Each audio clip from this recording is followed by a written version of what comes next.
Oh, I love this tea. It's called honeybush and it grows in Cape Wild in the mountains. And it's family of the rooibos tea. I think you've heard about that before. Good morning. My name is Katinka. I'm the seamstress at the cottage and I'm coming to you from South Africa. Today is Friday sews. My favorite. Love it. I did not sew a lot this week. There was other things that had to be done. And it looks like I'm not going to get sewing a lot today because we have power surges like crazy. I've actually unplugged everything in the house now and I've got the kitchen light on so that I can see when the power is coming back on. So if you see a light flickering, it means that the surge is going on. So we'll have to see what happens with that. I might end up sewing on the machine that's over there. First thing that I did this week is I fixed this dress. So this is a dress that a friend sent me. I think she got it at Target if I remember right. It is beautiful. I love it. It's so romantic. But it was too long. And the thing is, it's cut A-line and I wanted more volume around the waist. So I unpicked it. I cut about this much off from the top over here. I gave it pockets. Always I give it pockets, but I did the pockets not completely right, so I have to unpick them and firstly lift them up because they're a bit low, and secondly I just use t-shirting and that's too heavy for this fabric. Another thing I did is I have lost some weight, so I made it smaller, and I think that's it. Yep. Oh yes, I did put elastic in the sleeves. So the sleeves were just loose and then this was falling all over the show. So now it's got elastic so I can put it up. So much better. Love it now.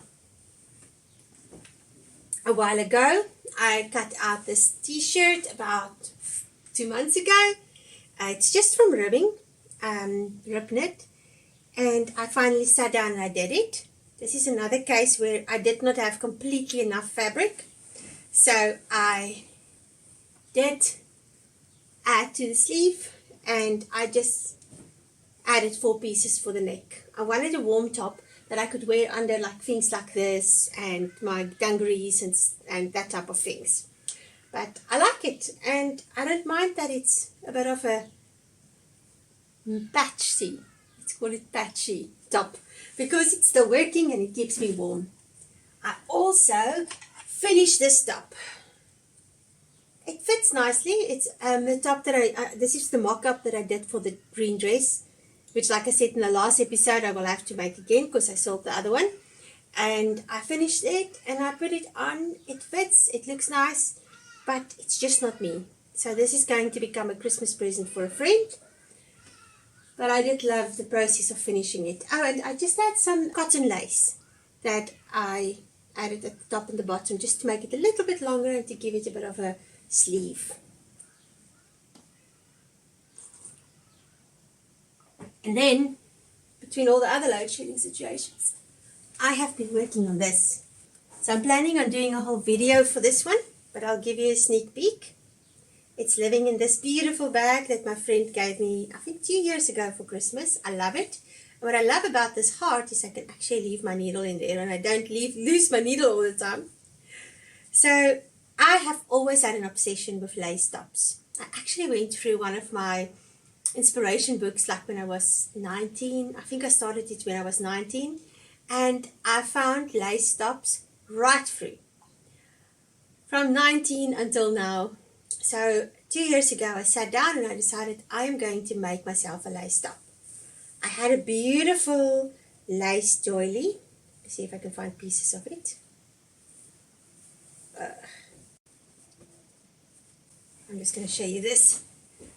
I had a beautiful round lace doily that I cut up and then I used some of its parts to do this, and so that's the top part.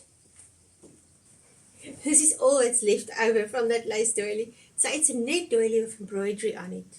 If I look at it, it was machine made, but if I look at the cotton and the quality of it, it's like 1930s, 1940s. So I use that for the top.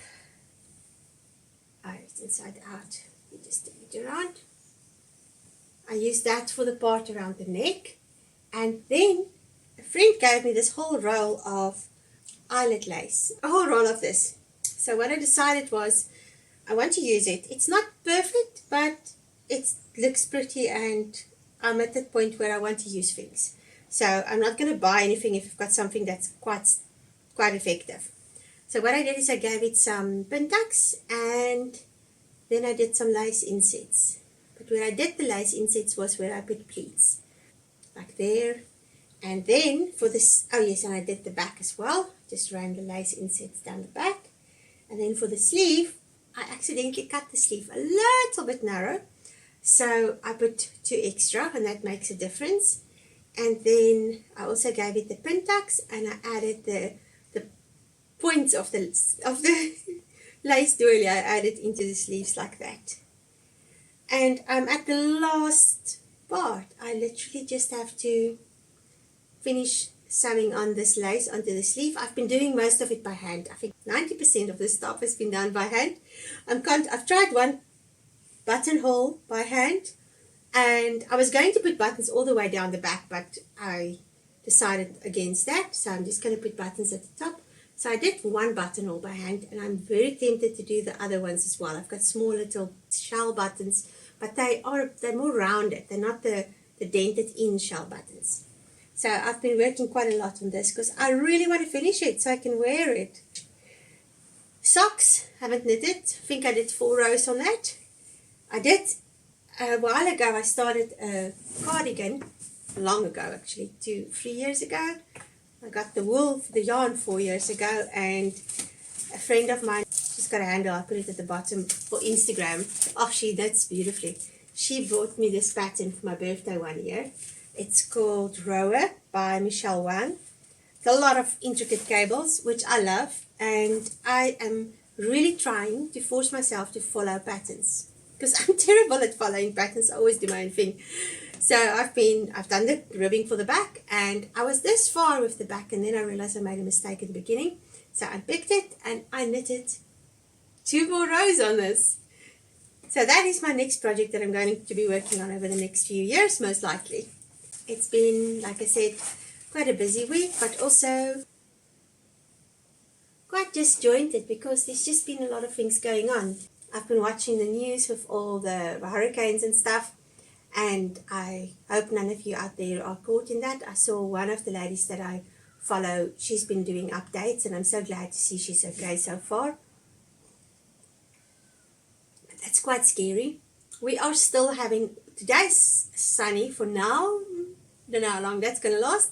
We've had lots of rain. In the last 3 days, we've had like 200 mils of rain. So my grass is so wet, I have to wear gumboots now if I go outside. I'm literally slipping and sliding into my driveway. And the cats come in. You see them walking on the grass. It's like, they hate it. Malush, she is silly some days. She lies in the rain. So yesterday I got home and she was covered in mud. So that has been quite an adventure. Her beds are all wet. I'm trying to dry them out because she's got foam. I did a big job for a client once, and she had these massive cushions that was foam filled, and she wanted us to put mattresses in between and then just foam on top. Actually, a good trick when you are doing like a mattress for a bench is you get a thin mattress like that, you put that in the middle, and then you just fill it up with foam chips at the top and the bottom. That gives you a very nice cushion. Because sometimes if it's just foam, you sit through it, and sometimes if it's foam chips, it actually moves around. This way they stay in place. So we did that for that client, and we ended up with this massive, like a double bed duvet cover full of foam chips. And it was standing in the corner, and she came in the one day and she started pawing at it, and the next moment I see her like pushing it down, and she got on it and she's claimed it as a bed. But that, because she's so wet and because of all the rain, this thing has got wet, and it smells like wet dog.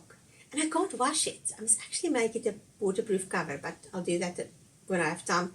And so that thing has been smelling like crazy. So I've got it outside on the line at the moment, but I don't know, this weather, I hope it lasts so it can dry. So it's still a bit chilly today, but I'm actually nice and warm. I'm wearing a top that I made 2 years ago out of a knit rib own pattern.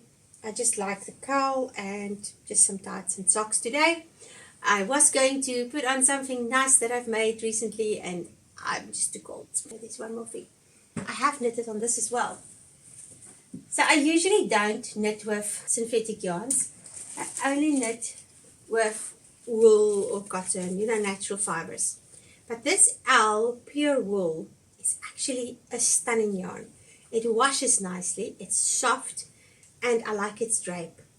So I'm busy doing a little cardigan that I can wear with dresses, because I want something I can wash easily and to just wear, and if I spill on it, or if the catch Pinky, Miss Pinky is lying there, if Pinky decides to get on my shoulder and scratch to pieces, then it's okay. So I've been working on this. I've done the two fronts. I'm now busy with the back, and I'm plotting along nicely. Not in a rush.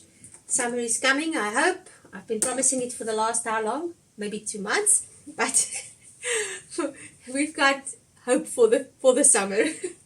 So yes, that's it. I am so thankful that you've watched with me today. I am very happy to be here, and I hope you have a wonderful week. I'll see you in the next video. Goodbye.